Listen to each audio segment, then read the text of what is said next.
मैदे का बहुत ही अच्छा नुस्खा, ये पुदीना है और आपको दिखाते हैं अनारदाना भी है और अनारदाना, ये देखें अनारदाना, और इसके साथ है इमली, इमली है और इमली के साथ ये जो है ना आपको दिखाते हैं थोम है और ये है दारचीनी। और ये भाई बना रहे हैं, इसका नाम है अकरम बिस्मा टेलर वाले, और ये मैं हूँ और ये जनाब ये इनका बच्चा है, छोटा बच्चा।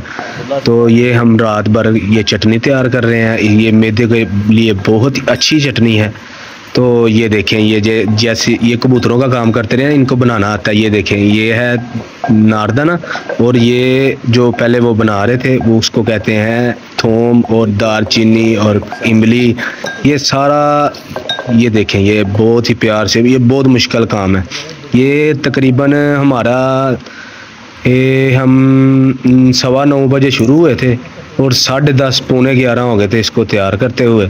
और ये देखें, ये सारा मटेरियल है, एक नंबर देसी और हकीमी नुस्खा मैदे के लिए सबसे अच्छा।